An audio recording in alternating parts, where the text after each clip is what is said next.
Então, pessoal, continuando com os testes de hipóteses, depois que a gente viu a parte de introdução, né, entendendo definição de hipóteses e erros de conclusão, a gente vai entrar nos testes de hipóteses propriamente dito, começando com os testes para médias, uma e duas médias. Então, só para a gente relembrar os passos, porque todos os exemplos que a gente fizer aqui a gente vai chamar a atenção, né, sempre tentando seguir esses passos para facilitar o entendimento, o processo de decisão, sem esquecer nenhuma das etapas. Então, primeiro, definir as hipóteses estatísticas. Segundo, fixar a taxa de erro aceitável, então, o nosso nível de significância alfa, né? Então, é o erro máximo que o pesquisador tolera cometer ao rejeitar H0. Escolher a estatística de teste para testar a hipótese, e para isso a gente precisa verificar as pressuposições para o uso, porque dependendo das pressuposições, uma ou outra estatística vai ser utilizada. A gente vai entender hoje, principalmente vendo os testes de médias. Depois, usar os dados da nossa amostra para calcular a estatística de teste e utilizar a estatística de teste para decidir sobre a hipótese que está sendo testada e, por fim, concluir. Bom, os testes, né, de hipóteses a respeito da média, MI, seriam, né, a gente poderia classificar em duas situações. A primeira situação é quando eu estou, então, fazendo teste para uma média, e o nosso objetivo é comparar uma média com um valor padrão. Exemplo, aquele que a gente viu, por exemplo, né, do teste para verificar se um medicamento é bom, né, para o controle da pressão arterial. Então, eu gostaria de ver se a média da pressão arterial das pessoas tomando medicamento é igual a determinado valor padrão, por exemplo, 130. E a gente vai ter duas situações, que é aquilo que a gente comentou ali no terceiro passo do teste de hipóteses, que é a verificação dos pressupostos. Então, no primeiro caso, eu conheço a variância sigma ao quadrado, então eu tenho informação de variabilidade populacional, ou eu tenho um tamanho de amostra relativamente grande, de forma que o desvio padrão amostral pode ser utilizado, o desvio padrão, né, a variância amostral pode ser utilizado como uma estimativa aproximada para a variância populacional. O outro caso, então, é quando eu não conheço variabilidade populacional e o tamanho da minha amostra, então, é pequeno. Né? E esse grande e pequeno a gente já tinha visto lá nos testes, nos intervalos de confiança. Então, quando for acima de 30, né, a gente usa esse primeiro caso. Quando for menor de 30 e não conhecer variabilidade populacional, este segundo caso. Bom, ao outro grupo de situações, onde a gente vai fazer, então, teste para média, é quando a gente vai fazendo comparação entre duas médias, média 1 versus média 2. Então, por exemplo, lá a gente viu um caso que era comparar o método de ensino 1 contra o método de ensino 2. Bom, as duas amostras podem ser independentes ou dependentes, seriam amostras, então, pareadas. A gente viu isso também nos intervalos de confiança, então fica um pouco mais claro da gente entender a ideia de amostras independentes e depois amostras dependentes.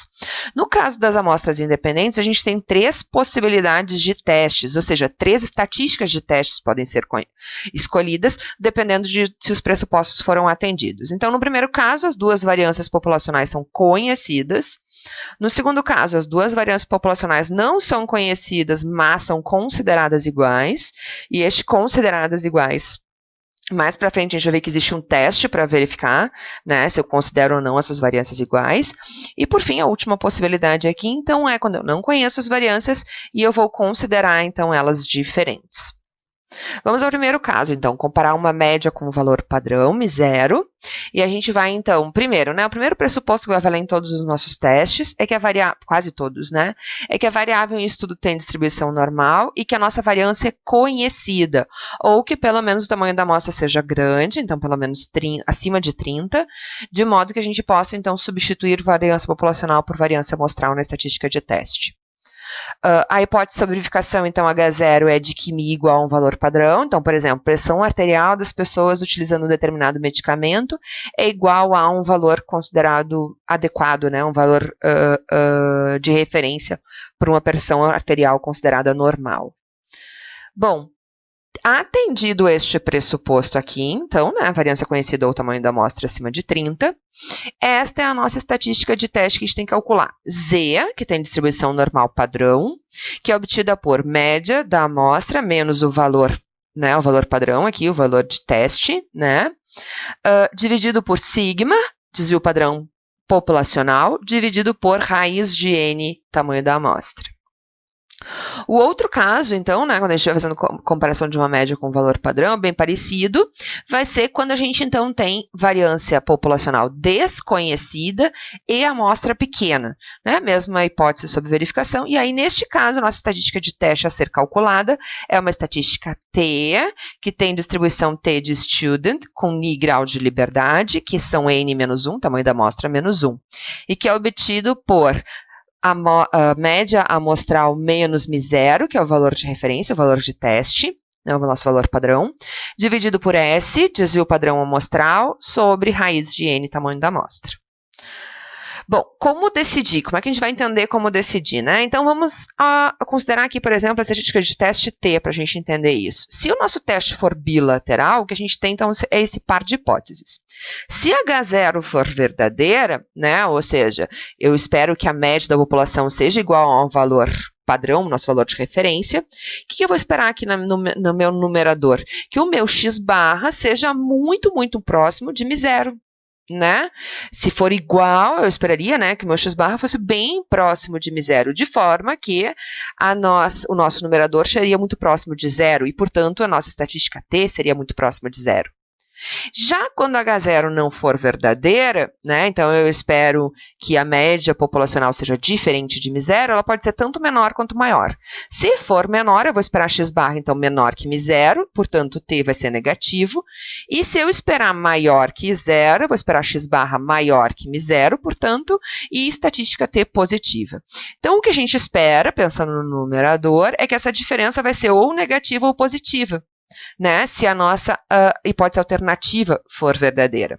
Mas a questão é o quão diferente de 0, quão negativo e quão positivo tem que ser essa diferença e, portanto, toda a nossa estatística de teste para a gente considerar essa diferença significativa. Essas medidas são dadas, né, esses limites são dados pelos valores críticos da distribuição T, os mesmos que a gente utilizava lá para fazer os intervalos de confiança. Então, vem do segundo passo, lá dos testes de hipótese, a gente define o nosso alfa a nível de significância.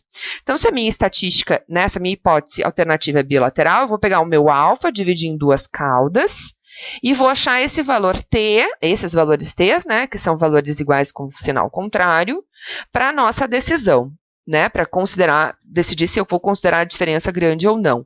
Então, a gente viu, se for muito próximo de 0 o nosso valor T, H0 deve ser verdadeira. Mas se for bem diferente de 0, eu vou considerar HA verdadeira. Né? Então, se tiver ou seja, próximo de 0 entre estes dois valores, a minha decisão vai ser ficar com H0, ou seja, não rejeitar H0. E se o meu valor calculado para T na estatística de teste ficar além, né, menor que este valor T ou maior que este valor T, a nossa decisão vai ser rejeitar H0 e, portanto, né, apostar que a HA, a hipótese alternativa, é que é verdadeira.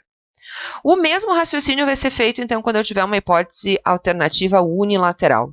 Se ela for unilateral à direita, ou seja, eu espero que μ seja maior que μ0, eu vou esperar então que x barra seja maior que μ0, e portanto eu espero que a nossa estatística T seja positiva. E seja, então, um valor bem grande. Mas o quão grande? De novo, o mesmo raciocínio. Vou lá buscar nos valores críticos da distribuição T. Só que como agora eu vou ter uma hipótese alternativa unilateral, como a gente tinha visto, né, que em alguns casos eu vou conseguir pensar nessa hipótese unilateral, todo o meu alfa é colocado em uma cauda apenas. No nosso caso, cauda da direita, porque o teste é unilateral à direita. E aí a minha decisão é, se tiver entre 0 e este valor T, a nossa estatística de teste, eu não vou esperar valor negativo, né? Porque ou é igual ou é maior, ou seja, ou é 0 ou é positivo, no caso da estatística T. A minha decisão, portanto, então, se estiver entre 0 e esse valor T tabelado, a minha decisão é não rejeitar H0. E se for maior que o meu T tabelado, a minha decisão, então, é rejeitar H0 e apostar, então, que μ é maior que μ0. E o mesmo raciocínio, então, se for um teste unilateral à esquerda, se for unilateral à esquerda, μ menor que μ0, eu espero, então, x barra menor que μ0. Portanto, essa diferença deve ser negativa e T deve ser negativo.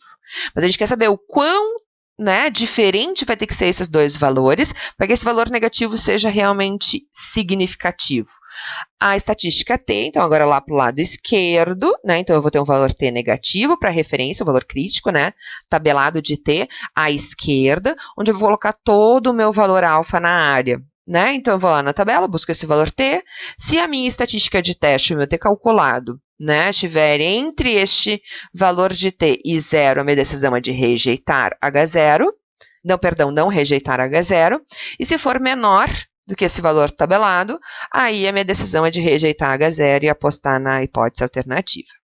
Vamos entender a partir de alguns exemplos, então. Primeiro, um processo deveria produzir bancadas com 0,85 de altura. O engenheiro desconfia que as bancadas que estão sendo produzidas são diferentes do que é especificado.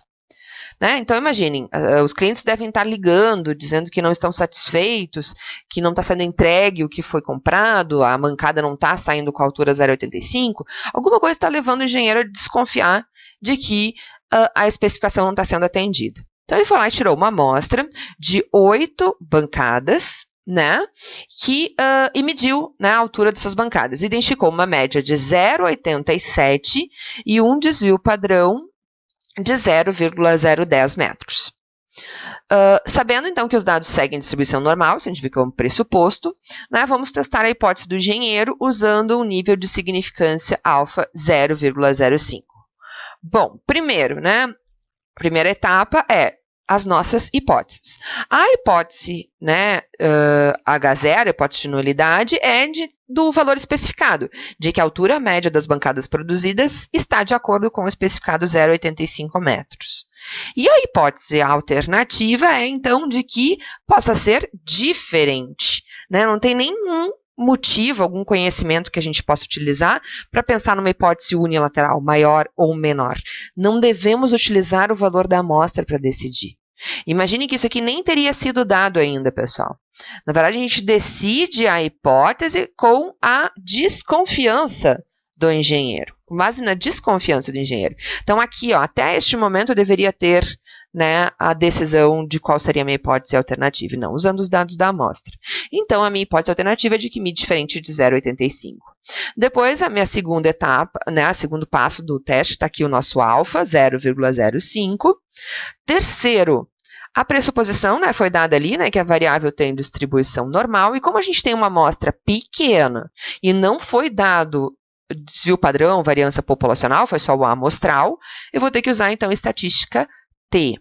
Bom, etapa 4 agora é colocar nesta estatística, obter o T calculado, colocando nessa estatística os valores da amostra. Então, média na amostra 0,87, Mi0, 0,85, S, 0, né, desvio padrão amostral, 0,010 e N, tamanho da amostra, 8. Então, tá aqui, ó, apliquei na fórmula os resultados da minha amostra e cheguei em T calculado 5,66.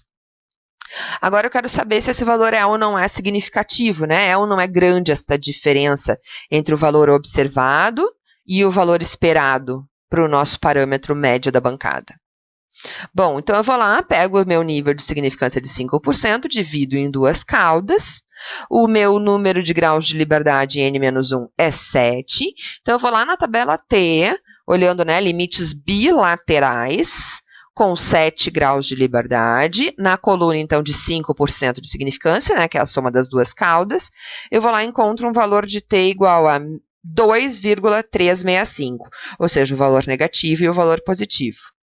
Se caísse entre eles, eu decidiria não rejeitar H0, e se caísse além deles, eu decidiria rejeitar H0. O nosso valor passa, né, 5,66, do limite crítico aqui, do valor crítico T superior. Portanto, a nossa decisão é rejeitar H0. E conclui-se, né, eu vejo que a gente está agora no passo 5, né, decidindo e concluindo. Então, concluímos ao nível de 5% de significância que as bancadas que estão sendo produzidas devem ter altura diferente, essa é a nossa aposta, do especificado.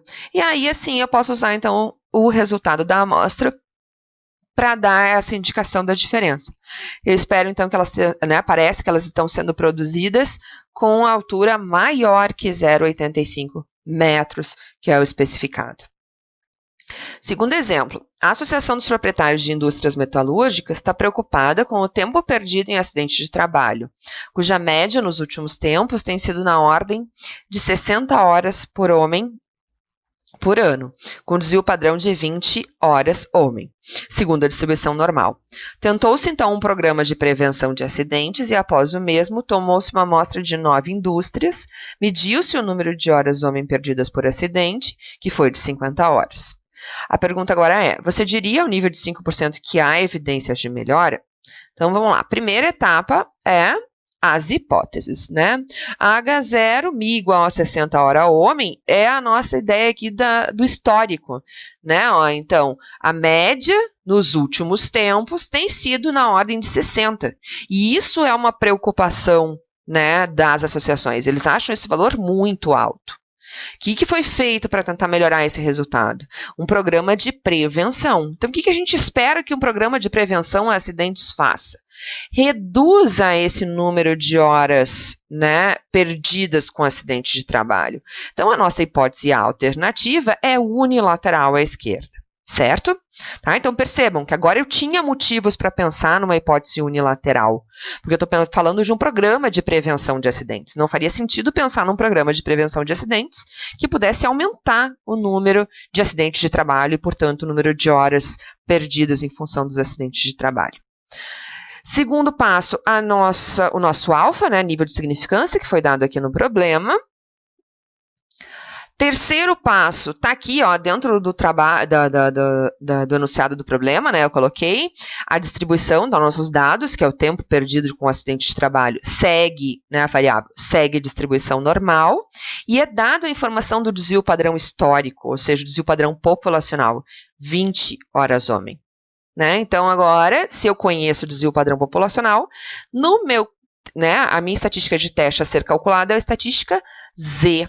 Né? E aí, para o quarto passo, então, vejam que então, eu vou colocar o valor do desvio padrão populacional aqui no denominador.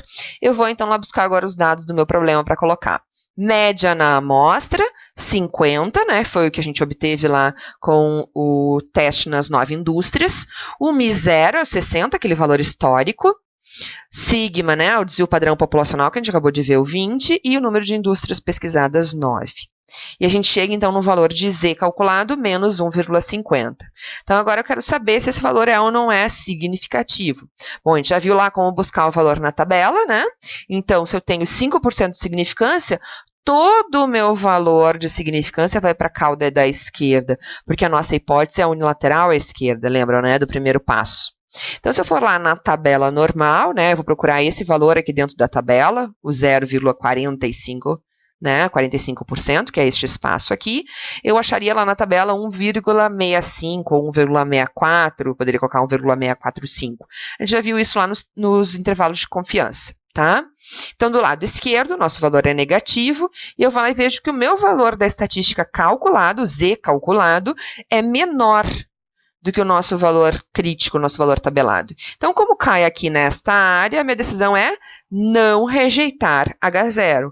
Ou seja, essa diferença que apareceu na nossa amostra, de 50 em relação ao 60 histórico, não foi suficientemente grande para provar que a campanha de prevenção deu resultado. Conclusão, não é possível, ao nível de 5% de significância, afirmar que a campanha deu resultado. Mais um exemplo, para a gente entender bem a aplicação desses testes de hipóteses para uma média. O tempo médio por operário para executar uma tarefa tem sido de 100 minutos, segundo a distribuição normal, né? Então, essa é a nossa informação histórica. Introduziu-se uma modificação no processo para diminuir este tempo. E após certo período, sorteou-se uma amostra de 16 operários, medindo o tempo de execução gasto por cada um deles. Certo? Aqui a gente já poderia, parar aqui e fazer avaliar, né, listar as nossas hipóteses, H0 e HA. Então, vamos lá. Primeiro, então, passo é, né, colocar as nossas hipóteses. Hipótese de nulidade é que mi igual a 100, ou seja, é esse valor histórico aqui, ou seja, a informação que a gente tinha para, né, a duração, né, para executar, o tempo gasto para executar a tarefa, 100 minutos. Só que foi feita uma modificação no processo com o objetivo de diminuir este tempo. certo? Então, a modificação foi com esse intuito, né? E aí fica claro que eu posso pensar, então, de novo, numa hipótese alternativa unilateral, né? Igualzinho ao exemplo anterior. Mi, então, menor que 100. A gente espera que essa modificação que tenha sido pensada e implementada seja para reduzir o tempo de execução da tarefa. Bom, o que mais? O tempo médio na amostra dos 16, então N16, foi de 91 minutos. Vejam, é um indício amostral de que a hipótese alternativa é verdadeira. O que a gente precisa saber é se esse indício é significativo. É isso que é o objetivo do teste de hipóteses. Né? Então, observamos 91 de média na amostra e desvio padrão da amostra, ou seja, S igual a 12. Esse resultado evidencia, então, a melhora no tempo gasto para realizar a tarefa? Essa é a pergunta. Né? Apresentar as conclusões usando o nível de significância de 5%. Está aqui, então, o nosso segundo passo. Terceiro passo. Está dizendo, então, que a nossa variável estudo tem distribuição normal, não foi dado o desvio padrão populacional e a nossa amostra tem só 16 operários. Portanto, é a estatística T que deve ser calculada.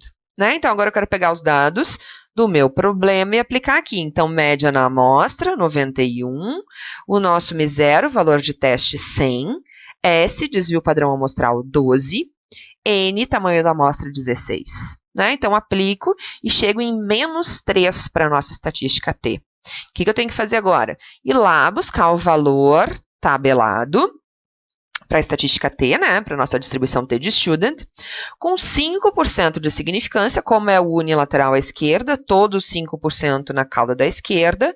Então, eu vou lá na tabela T, com 15 graus de liberdade, né? 16 menos 1.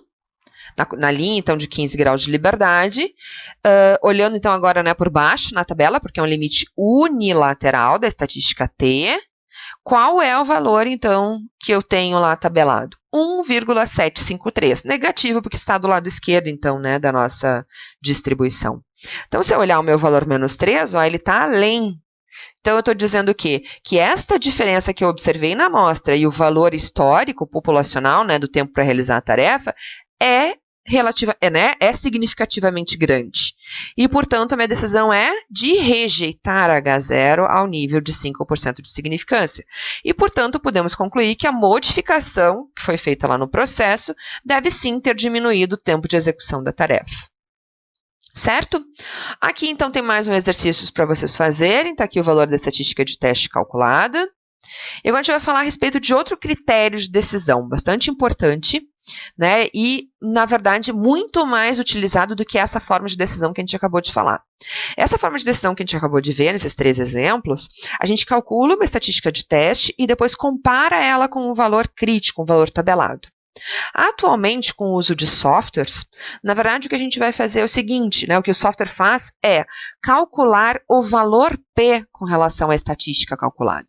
Então, por exemplo, a gente foi lá e calculou a nossa estatística de teste, né? E a nossa estatística de teste deu este valor aqui, tá? Imaginem lá, se eu voltar aqui nos meus exemplos, por exemplo, tive esse menos 3 aqui, tá?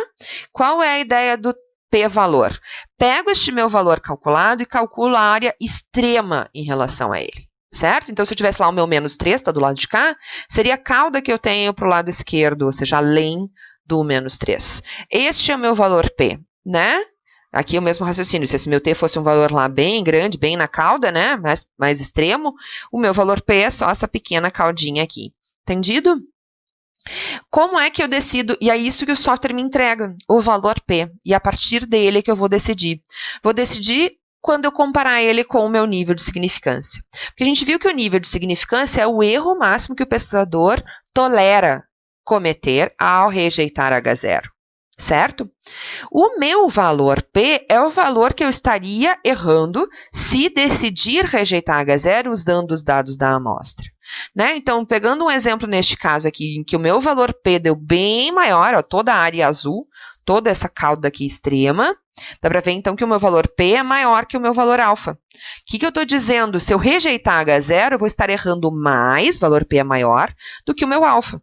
Se o alfa é justamente o limite de erro, é o máximo tolerado, aceitável pelo pesquisador, é óbvio que, neste caso, a minha decisão vai ser não rejeitar H0, né? Porque eu estaria errando mais do que eu tolero. Agora, se eu achar um valor P menor do que o meu alfa, né, então o meu alfa, a cauda aqui, né, por exemplo, será o nosso 5%, e o meu valor calculado caiu mais à direita, né, da estatística do valor tabelado. Então, o meu valor P é uma caudinha menorzinha. Certo? Então, eu estaria dizendo que, usando os dados da minha amostra para decidir, eu, né, teria a chance de estar rejeitando a H0 de forma incorreta, rejeitando a H0 verdadeira, portanto, né, cometendo o erro do tipo 1, a chance dele acontecer seria P menor que alfa. E como alfa é o erro máximo que eu tolero, estaria errando menos, a minha decisão nesse caso seria, então, rejeitar a hipótese de nulidade. Então, vou voltar a 2 exemplos para a gente entender esse raciocínio, né, de cálculo do p-valor. Então, voltei ao exemplo aquele de prevenção de acidentes, né, onde a gente calculou o nosso valor de estatística, lá era uma estatística Z, chegamos em menos 1,50. O valor tabelado era menos 1,65, 1,645, que eu comentei para vocês. E a gente viu que o menos 1,50 caiu para o lado de cá, e, portanto, a nossa decisão era não rejeitar H0. A gente concluía, então, que não poderíamos afirmar que a campanha deu resultado, certo? Olhando isso aqui, fica muito claro identificar que o nosso p-valor é toda esta área à esquerda de menos 1,50, que é um valor maior que 5%. E este valor, na verdade, é 0,0668. De onde é que eu acho isso? É só ir lá na tabela normal, procurar o valor 1,50, eu vou encontrar esta área aqui, ó. E se eu fizer 0,5, que é tudo para o lado de cá, né, toda essa área aqui, né, 0,5, menos esse valor que eu achar na tabela, eu vou encontrar esse nosso 0,0668. Né? Então, está aqui só para exemplificar para vocês, 1,50, está aqui 0,4332. Se eu fizer 0,5 menos isso aqui, eu acho justamente 0,0668. Então, né, como eu obtive p-valor maior que o meu alfa 5%, eu não vou querer correr um risco de 6,68%, porque o meu erro máximo que eu tolero é 5. Por isso que eu decido, então, não rejeitar H0. Vejam, a decisão é a mesma, é só uma forma diferente de obter a decisão. Esse mesmo valor, esse 0,668 que a gente viu pela tabela, a gente pode usar, e na maioria das vezes, né, a gente faz isso atualmente, né, com os recursos computacionais. Aqui eu estou mostrando, por exemplo, o uso do Excel para obter. Então, eu vou lá, uso a função dist.normp,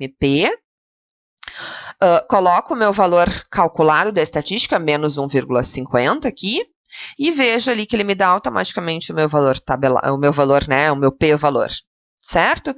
Então, a minha conclusão é, como a significância do meu resultado, ou seja, o meu p-valor, deu 6,68, maior que a significância do teste, que é o máximo que eu admito, eu decido não rejeitar a hipótese nula, certo?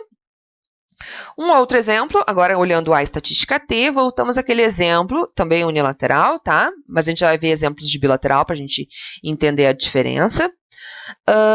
Onde a gente estava avaliando o tempo para executar uma tarefa, que foi implementada uma modificação, e naquele caso a gente tinha rejeitado H0, porque o nosso valor calculado menos 3 era além do valor tabelado menos 1,753. Certo? Que era com alfa de 5%, unilateral à esquerda, e 15 graus de liberdade. Qual é o nosso p-valor? Olhando aqui, né, se a gente botasse o menos 3 aqui, fica claro que a área à esquerda, que portanto é o nosso p-valor, é um valor menor do que o nosso alfa 5%. Então, não há dúvida que p é menor que alfa. Quanto vale p? Aproximadamente 0,5%. Onde é que eu poderia achar? O valor exato a gente não vai ter pela tabela, tá, pessoal? Mas vamos lá, na tabela, onde é que eu acharia isso? Eu vou lá na minha linha dos 15 graus de liberdade, tanto que está aqui ó, o nosso 1,753, lembram? Que era o valor tabelado, né, para a decisão, como a gente tinha visto anteriormente, né, aquela decisão chamada de decisão clássica. Se eu seguir isso aqui, eu tenho que procurar, então, agora o meu valor menos 3. 3, né, em módulo, né, porque nossa tabela só dá valores em módulos. Procurar o nosso valor 3 para T.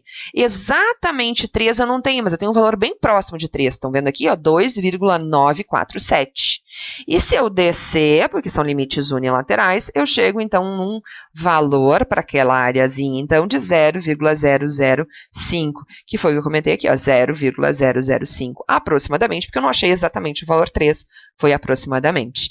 Se eu fizer isso no Excel, eu tenho o valor exato, né, ou qualquer outro software. Então, eu vou lá colocar, né, aqui, né, a minha função é dist-t, né, dist-t, de distribuição t, o valor calculado, coloque em módulo aqui, pessoal, tá? Então, deu menos 3, coloque 3. Coloco ali o número de graus de liberdade 15, e aqui a pergunta é se eu quero uma ou duas caudas, ou seja, se o teste é unilateral ou bilateral. Então, no nosso caso é unilateral, uma cauda só, tá ali o nosso valor, ó, 0,00, ó, quase 5, arredondando, né? Quase 5, que era o valor. Arredondando, na verdade, né, pelo valor que a tabela me dá, que é só uma aproximação. Mas esse, na verdade, é o nosso p-valor aproximado, 0,45%, que é menor que a significância do teste. Ou seja, a significância do resultado, com o resultado amostral, é menor do que eu tolero. Portanto, sim, é possível rejeitar a hipótese nula. Bom, então agora nós vamos ver os testes para comparação entre duas médias, I1 e Mi2. E aí nós vimos que temos vários tipos de testes, né? Então a gente tem que entender bem as pressuposições. Esse primeiro que a gente vai ver, a variável estudo então tem que ter distribuição normal, as variâncias das duas populações que estão sendo comparadas, as suas médias, têm que ser conhecidas, ou seja, sigma 1 ao quadrado e sigma 2 ao quadrado, variância 1 e variância 2 conhecidas, e as amostras são independentes, as amostras retiradas das duas populações. A hipótese que vai estar sobre verificação na H0 é que essas duas médias sejam iguais. Por exemplo, salário de homens e mulheres, o método 1 e o método 2 de ensino, certo? A medicação 1 e a medicação 2 para o controle da pressão arterial, né? E outras tantos exemplos. Neste caso, então, atendida a estas pressuposições, essa é a nossa estatística de teste. Veja, uma estatística Z, normal, né, padrão, porque as nossas variâncias são conhecidas. Então, ela é obtida a partir dessa expressão, diferença entre as médias amostrais, raiz quadrada, né, variância da amostra 1, variância da população 1 sobre a amostra 1, mais variância da população 2 sobre a amostra 2. Bom, então vamos ver um exemplo onde a gente tem aplicação daqueles pressupostos, portanto, daquela estatística de teste. Um fabricante produz dois tipos de pneus. Para o pneu do tipo 1, o desvio padrão da durabilidade deste pneu é 2.500 km. E já para o pneu do tipo B, este desvio padrão da durabilidade é 3.000, segundo a distribuição normal. Então vejam que eu tenho informação de população, isso aqui não saiu da amostra, a gente nem falou em amostra ainda. Então nós temos, né, sigma A e sigma B, desvios padrões de A e B. Uma empresa de táxis testou 50 pneus do tipo A, então NA50, e 40 do tipo B, então NB40. Obtendo 24.000 de durabilidade média para o pneu do tipo A e 26.000 para o tipo B. Então, o nosso indício aqui, amostral, é de que o tipo B dura mais do que o tipo A. Mas o que a gente precisa saber agora é se essa diferença é ou não é significativa. Adotar, então, alfa de 4% para testar a durabilidade, testar a hipótese, né, de que a durabilidade média dos dois tipos de pneus é a mesma ou não. Né? Então, vejam, as nossas hipóteses. H0, né? Então, na hipótese de nulidade, estamos testando a igualdade das duas durabilidades médias. E a hipótese alternativa é a da diferença, porque não tem, né? Mesmo com indício amostral, a gente não deveria estar olhando isso para fazer a decisão sobre a hipótese alternativa, a gente não tem qualquer outro indício de que há qualquer indicação, né, para hipótese unilateral na comparação dessas duas médias. Portanto, a hipótese alternativa é bilateral, diferença. Depois, segundo passo, né, tá ali o nosso alfa 4%. Aí a gente vê lá que ele tem, ó, a informação, né, primeiro, né, que a durabilidade é normal, e que eu tenho a informação de desvio padrão populacional. Né? Outra coisa que a gente não mostrou aqui no problema, mas fica claro para nós que são né, são dois fabricantes, são dois tipos de pneus, fabricante que produz os dois tipos de pneus. Então, as duas amostras 50 e 40 vão ser retiradas de forma aleatória desses dois tipos, né? Então, estariam atendidas as nossas três pressuposições. E, portanto, essa, né, aquela estatística de teste que a gente viu, pode ser utilizada. Então, a diferença entre as duas médias, 24.000 e 26.000, as duas variâncias aqui, né, então, desvio padrão 1 ao quadrado, né, então, os 2.500 ao quadrado, dividido pela amostra do tipo A, né, 50. O desvio padrão da população B, do tipo B, era 3.000 ao quadrado, então, a sua variância, dividido por 40, que é o tamanho da amostra do tipo B. E isso me leva a valor de Z calculado menos 3,38. Agora eu quero saber se esse valor é ou não é significativo. Então a gente vai lá na tabela normal, 96% então de confiança para ter 4 de significância, dividido em duas caudas, porque a hipótese alternativa é bilateral. Eu olhando na tabela, eu acho o valor 2,055, né? Então, simétrico, negativo e positivo, portanto. Como o nosso valor 3,38 cai para o lado de cá, a nossa decisão é rejeitar a hipótese de nulidade, aquela que diz, né, a hipótese de igualdade entre as durações médias dos dois tipos de pneu. Então, com base nas amostras, a gente pode afirmar, com nível de 4% de significância, que os dois tipos de pneus diferem quanto à durabilidade média, sendo o pneu do tipo B mais durável, melhor que o pneu do tipo A. Se a gente fosse usar o Excel para calcular o nosso p-valor, né, então agora vamos sempre falar dos dois tipos de decisão, eu coloco aqui o meu valor, menos 3,38, o Z, e acho aqui 0,00, aqui embaixo também aparece, né, 0,00362429. Cuidado, gente, este aqui não é o nosso p-valor, porque o nosso teste é bilateral. E esta função dist-norm-p do Excel, ele retorna o acumulado 1, né? Ou seja, só uma cauda da distribuição normal, não as duas. Então, eu preciso multiplicar por 2, porque o meu teste é bilateral. Então, está aqui aproximadamente, né?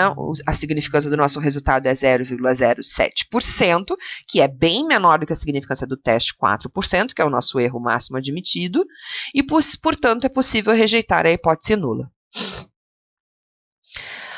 Vamos a outra situação de comparação entre duas médias, só que neste caso agora, né, continuamos com variável com distribuição normal, continuam as duas amostras retiradas das populações independentes, só que agora as variâncias não são conhecidas, mas a gente vai supor elas iguais.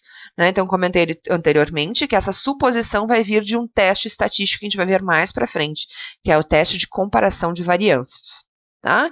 Então, por enquanto, a gente vai pensar na suposição, a gente vai ver exemplos onde fica claro que a gente pode supor que elas são iguais, certo? Então, a hipótese sobre verificação é a comparação, né?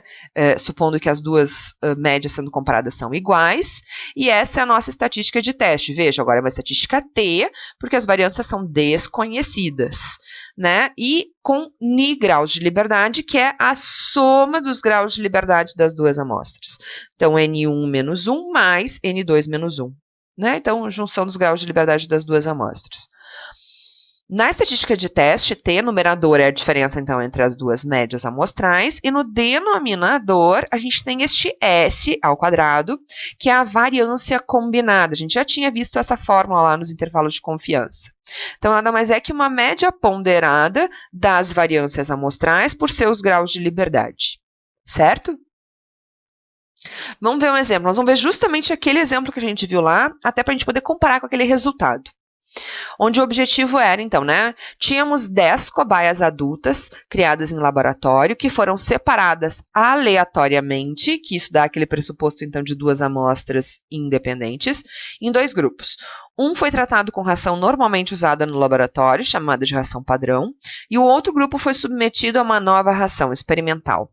As cobaias foram pesadas no início e no fim do período de duração do experimento, e aí foram registrados, então, os ganhos de peso, que estão aqui. Certo? Os valores de ganho de peso das 5 cobaias que comeram ração experimental e das 5 que comeram ração padrão. Queremos testar, então, a hipótese usando o nível de significância de 1%. Lá a gente tinha feito um intervalo de confiança 99. Né? Então, se vocês retomarem aquele exemplo que a gente já passou na outra área, vocês vão ver que a gente tem as mesmas conclusões no final das contas, tá? Isso a gente vai ver daqui a pouquinho, que existe essa relação entre intervalo de confiança e testes de hipóteses, levando sempre as mesmas conclusões. Então, o que a gente quer verificar é se as duas rações diferem entre si quanto ao ganho de peso, né? Então, tá lá, a nossa hipótese de nulidade é de que as duas rações dão o mesmo ganho de peso, e a alternativa é de que eu tenho diferença de ganho de peso entre as duas rações.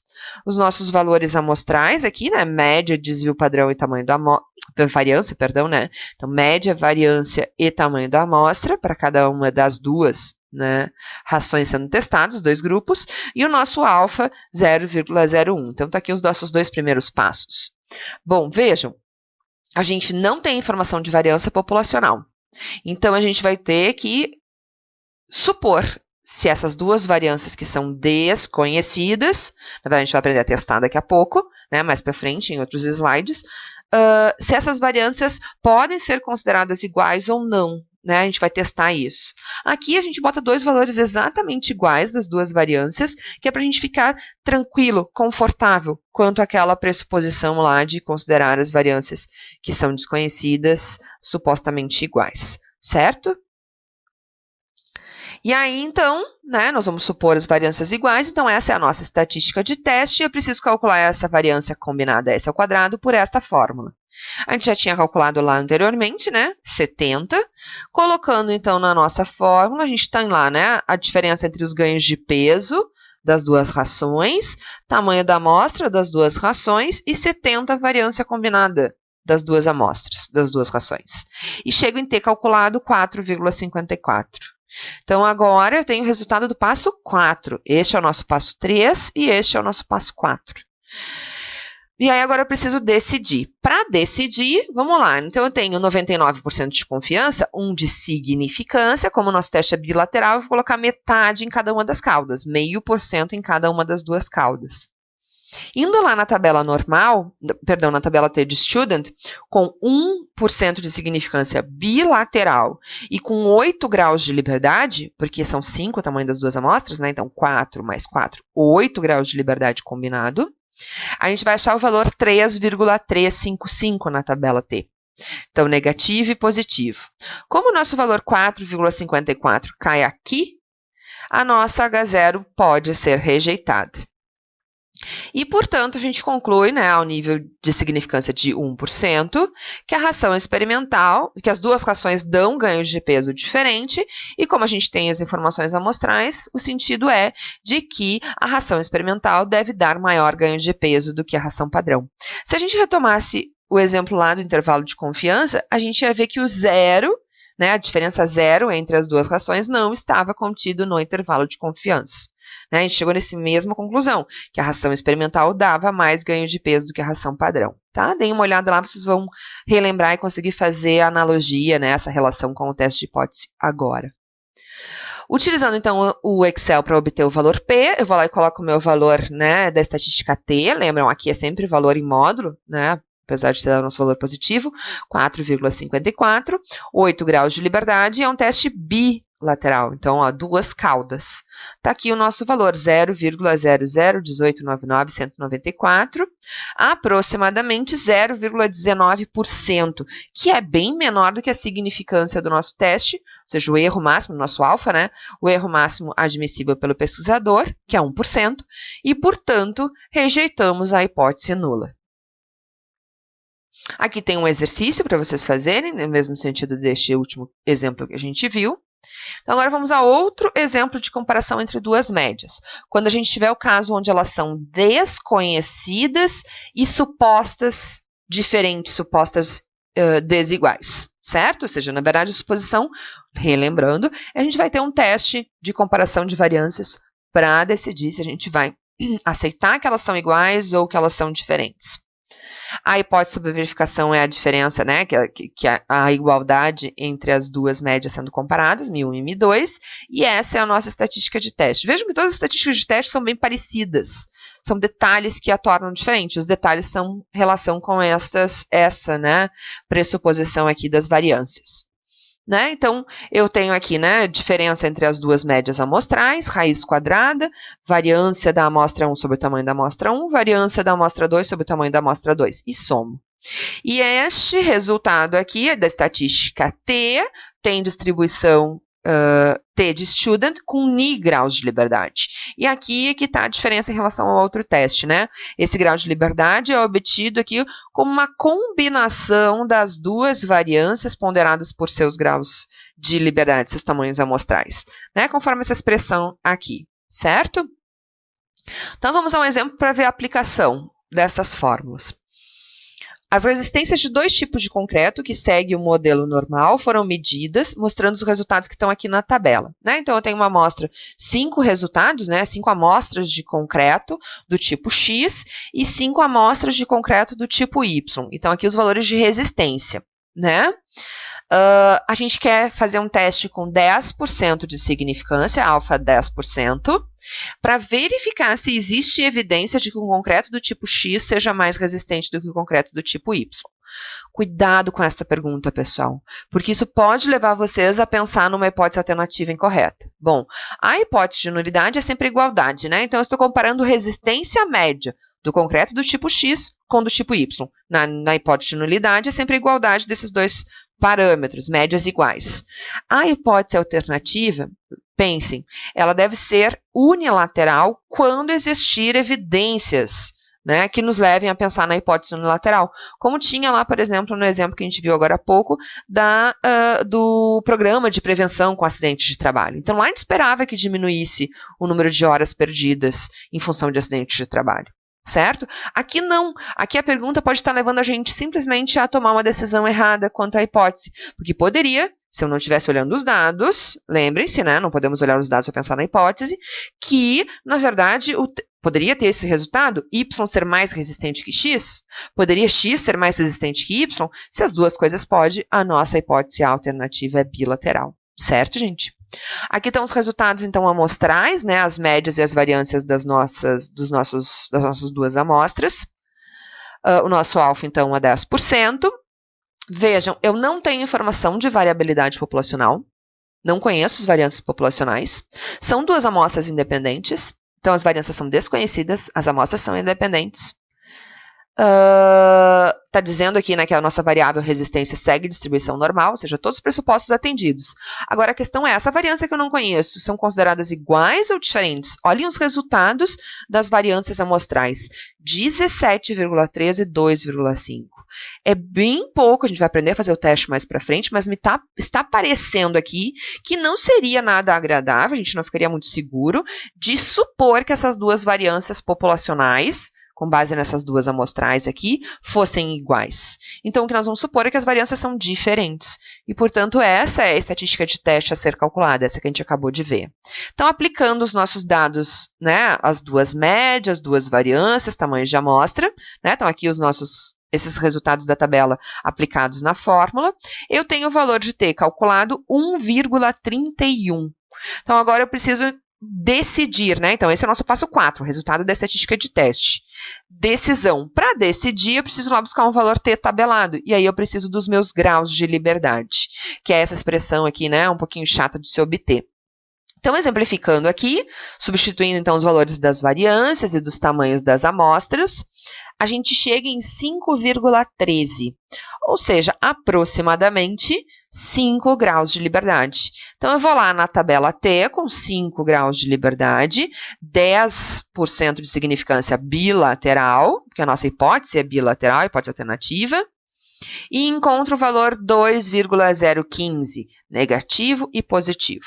Como o nosso valor calculado, 1,31, né, não está na área, né, não está um valor extremo, ou seja, não está na área de rejeição de H0, a nossa decisão é aceitar H0 ou não rejeitar H0. Então, apesar de eu ter uma diferença entre as duas resistências, parecia que o concreto do tipo X era lá um pouco mais resistente que o concreto do tipo Y, essa diferença não foi significativa. Então, essa é a minha conclusão. Com estas amostras, ao nível de 10% de significância, não é possível afirmar que o concreto do tipo X seja mais resistente do que o concreto do tipo Y. Lá no Excel, né, só para a gente dar uma olhada como é que eu obteria, né, o p-valor, tem que levar a minha mesma decisão, 1,31 é o valor da estatística de teste da distribuição T, com 5 graus de liberdade, 2 caudas, eu tenho o valor 0,247149.528, ou seja, aproximadamente 24,71% é a significância desse resultado. Ou seja, eu estaria errando muito se decidisse rejeitar H0, porque este valor é bem maior do que a significância do teste, ou seja, o nosso erro máximo tolerado, que é de 10%. E, portanto, não foi possível rejeitar a hipótese nula, certo? Só para a gente dar uma olhadinha aqui e comparar, no teste de hipóteses, unilateral e bilateral, né, com o mesmo nível de significância, a gente verifica, ao comparar os valores críticos, que o valor crítico de um teste unilateral é menor, porque toda a área está concentrada aqui, né? Então ele vai ficar um pouquinho mais para a esquerda aqui, né? Ele tem mais área à direita, certo? Do que o valor do teste bilateral, tá? Então o que a gente pode ter como consequência, a gente pensar assim, imagine se eu cair uma estatística calculada exatamente aqui no meio, exatamente aqui. No teste unilateral eu não rejeitaria e no teste bilateral eu não rejeitaria e no teste unilateral eu rejeitaria. Certo? Então, isso pode acontecer. Um valor T não rejeitado no teste bilateral pode ser rejeitado no teste unilateral. Portanto, o teste unilateral é mais poderoso que o teste bilateral. E só deve ser escolhido quando eu tiver motivos para pensar no teste unilateral. Certo? Aqui a gente queria só chamar a atenção, né, da relação que existe entre intervalo de confiança e testes de hipóteses bilaterais, tá? Então, são dois procedimentos estatísticos relacionados. Então, a gente pode calcular o intervalo de confiança e, a partir dele, testar uma hipótese.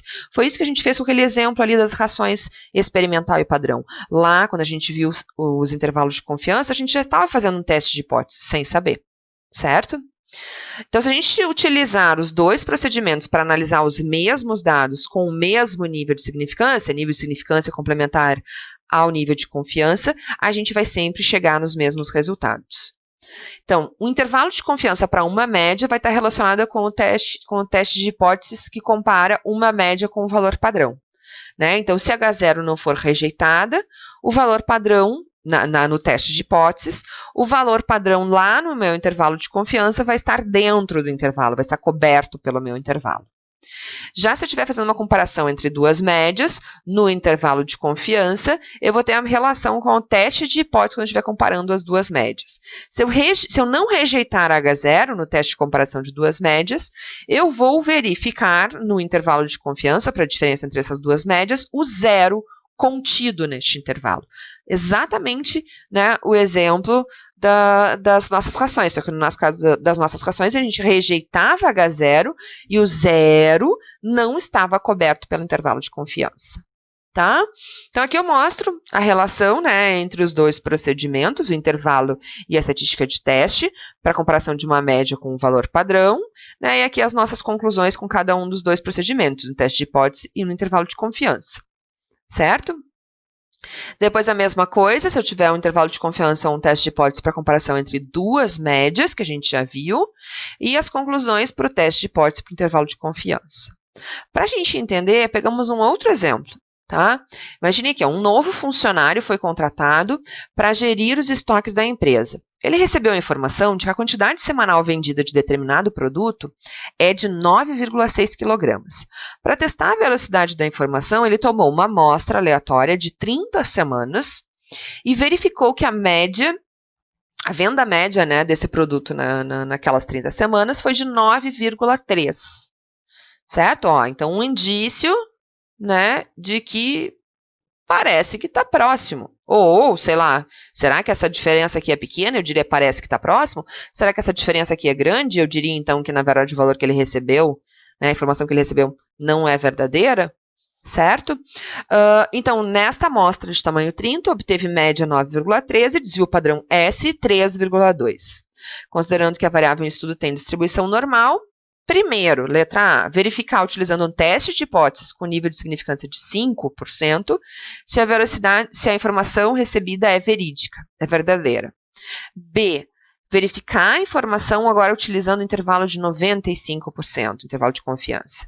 E C, verificar se há coerência entre os dois resultados, de A e de B.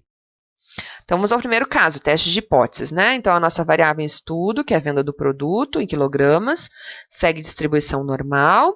E as nossas hipóteses são, né, de que a venda média é de 9,6 contra uma hipótese alternativa de que não seja verídica, né? A informação não é 9,6 o que se vende deste produto. Taxa de erro aceitável, nosso nível de significância é 5%. A nossa estatística de teste, né, é uma estatística T, porque a gente tem uma amostra só de 30 observações, então a gente não estaria utilizando ainda a distribuição Z, e eu também não tenho informação de desvio padrão populacional, só o amostral, que foi 3,2. Então eu pego os resultados da minha amostra, média 9,13 e desvio padrão 3,2, amostra de tamanho 30, e obtenho o valor da estatística T menos 0,5135. Agora eu vou decidir e concluir. Então, se eu for lá na tabela T, com 29 graus de liberdade, porque a amostra é tamanho 30, com 5% de significância bilateral, eu vou encontrar o valor 2,045, positivo, negativo, para o nosso valor crítico T tabelado. Como o nosso valor 0,5135 cai aqui, né, a nossa decisão é não rejeitar H0. Ou seja, concluímos com 5% de significância que a quantidade média de venda semanal do produto não difere significativamente do valor informado. Portanto, né, a informação recebida pelo funcionário pode sim ser verdadeira.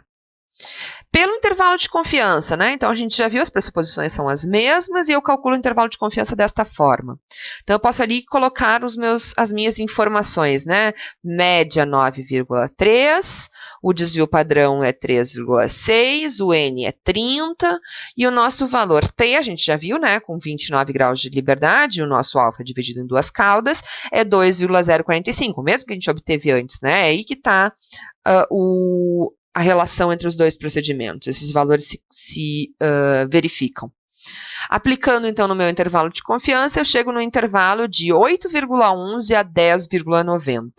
Então, a gente conclui que o intervalo de confiança, ao nível de 95% de confiança, para a verdadeira quantidade média semanal vendida do produto, é de 8,11 a 10,50 kg. E sim, então, né, o resultado dos dois procedimentos está coerente, porque o nosso valor padrão 9,6, que era na informação verídica, na informação que foi dada por ele, né, é sim um possível valor para mim. Então, eu posso considerar que sim, 9,6, a informação que foi dada, pode ser um valor verdadeiro, porque ela está contida dentro do intervalo, certo? E o nosso último teste para comparação de médias é quando eu estiver comparando, então, duas amostras correlacionadas, pareadas. Em algumas situações, os dados das duas populações são coletados e comparados em pares. E isso é feito para impedir que fatores não controláveis possam inflacionar as estimativas das variâncias. E variâncias muito altas podem fazer com que a gente não consiga identificar diferenças significativas, né? O nosso teste acaba perdendo poder. Para a gente entender a relação entre duas amostras independentes e duas amostras pareadas, vamos ver o seguinte exemplo. Eu quero avaliar o desempenho dos alunos com dois métodos de ensino, o método 1 e o método 2. Eu preciso, né, de dois grupos de alunos, um grupo que vai ser submetido ao método 1 e um outro grupo que vai ser submetido ao método 2, para depois comparar o desempenho destes dois grupos de alunos. Eu não posso, num mesmo grupo de alunos, aplicar o método 1 e depois aplicar o método 2, ou o contrário, primeiro 2, depois 1, certo? Porque não tem como eu ensinar duas vezes a mesma coisa por dois métodos. Então, se eu ensinar primeiro pelo método 1, depois quando eu for ensinar o método 2, o aluno já vai ter aprendido com o método 1. Então, eu não vou conseguir avaliar se o método 2 vai ser melhor ou não que o método 1, em função de eu ter esse aprendizado residual do primeiro, certo? Então, neste caso, eu preciso de duas amostras independentes, dois grupos de alunos independentes. Já o segundo caso, onde eu quero avaliar a hidratação da pele com dois cremes, então eu tenho dois cremes em competição, o creme 1 e o creme 2, para verificar qual deles é o melhor hidratante para uma pele. Eu poderia ter um grupo de pessoas que vai ser submetida, né, tratada, hidratada, a sua pele com o creme 1, e um outro grupo de pessoas que poderia ser tratado com, né, ter a sua pele hidratada com o creme do tipo 2. Sem problema, parecido com a ideia das duas turmas de alunos. Mas eu poderia também pegar um mesmo grupo de pessoas e, por exemplo, no braço direito elas aplicam o creme 1 e no braço esquerdo elas aplicam o creme 2, certo? E poderia fazer intercalado em algumas pessoas, sem problema nenhum. Algumas, num braço vai usar o creme 1, no braço vai usar o creme 2. Eu poderia estar avaliando a hidratação dos dois cremes? Sim, qualquer uma das duas situações. Mas fica muito claro para a gente identificar, bastante intuitivo para a gente, né, perceber que a segunda opção, onde a mesma pessoa vai avaliar os dois cremes, né, ou seja, é uma observação que vai ter dois pares de observações, é muito mais segura, vai ter menos variabilidade envolvida, certo? Então, em alguns casos eu consigo, outros eu não consigo, né, que é justamente essa comparação que eu fiz entre os dois exemplos. Bom, nestes casos, tipo da hidratação da pele, a hipótese que a gente vai querer testar é se existe diferença significativa entre os pares de observação, ou seja, entre o braço 1 e o braço 2, o braço que recebeu o creme 1 e o braço que recebeu o creme 2, certo? Então, o que eu vou estar olhando são pares de observações, né? Então, o que eu estou comparando é, né, na origem, a hidratação do creme 1 com a hidratação do creme 2. Mas na prática, o que a gente vai fazer é pegar a hidratação de cada um dos braços da pessoa e obter uma diferença entre o valor da variável resposta. Então, se não houver diferença de hidratação entre estes dois cremes, eu espero que a diferença de hidratação seja zero. A média de hidratação, a média, né, das diferenças de hidratações seja zero. Se os dois cremes forem diferentes, eu espero uma média das diferenças de hidratações diferente de zero. Se o creme 1 for melhor que o creme 2, eu espero uma diferença positiva. Se o creme 1 for pior que o creme 2, eu espero uma diferença negativa. Certo? Para utilizar este teste, a gente calcula esta estatística, que é uma estatística T, com distribuição T de student, N-1. N é o número de pares de observações e não das observações. Ou seja, seria no exemplo dos cremes o número de pessoas e não o número de braços que foram testados, certo? Então, eu tenho aqui média das diferenças dividido por desvio padrão das diferenças, que divide por raiz de N, número de pares, certo? Vamos ver no exemplo para ficar bem claro a aplicação, é bem fácil. 5 operadores de máquinas foram treinados em 2 máquinas de diferentes fabricantes, para verificar qual delas apresentava maior facilidade de aprendizagem. Qual delas, né, qual delas eles conseguem trabalhar melhor? Como que se avaliou isso? Mediu-se o tempo de cada um dos operadores gastou para a realização de uma mesma tarefa com cada um dos 2 tipos de máquinas. Então, a gente espera o quê? Se ele fizer com um tempo menor, é que ele teve mais facilidade de utilização daquela máquina, onde ele conseguiu realizar a tarefa num menor tempo. Certo? Então, eu poderia, sem problema nenhum, pegar um mesmo operador e fazer ele utilizar as 2 máquinas. Vejam que é, então, uma única amostra, certo? Que é pareada. Então, por isso que esses meus resultados são dependentes, são correlacionados. Porque essas 2 medidas de tempo para realizar a tarefa foram obtidas pelo mesmo operador em cada uma das 2 máquinas. Então, nosso objetivo é, a 5%, verificar se é possível afirmar que a tarefa realizada na máquina X demora mais do que na máquina Y. De novo, né, cuidado aqui, ó, essa pergunta está fazendo a gente pensar na possibilidade de hipótese unilateral. Só que a gente não tem nada aqui que diga que a máquina X ou a máquina Y, né, tem tal e tal e tal características que nos levariam a pensar que elas poderiam ter mais facilidade, portanto, de aprendizagem e, portanto, menos tempo para executar a tarefa. Né? De fato, então, o que a gente tem é que a nossa hipótese, a alternativa é a diferença entre as 2 máquinas, e não que a máquina X demore mais, né, o tempo para realizar a tarefa seja maior do que na máquina Y. Não é isso, certo? Então, cuidado com a pergunta do problema. Então, essas são as nossas hipóteses. O nosso nível de significância é 5%. Vejam que já calculamos aqui as diferenças. E é esta a nossa variável que a gente vai utilizar. A gente transforma duas amostras em uma amostra apenas, que são das diferenças dos pares. Então, 80 menos 75, 72 menos 70, 65 menos 60 e assim por diante. Então, são essas diferenças que a gente vai utilizar para poder calcular a nossa estatística T.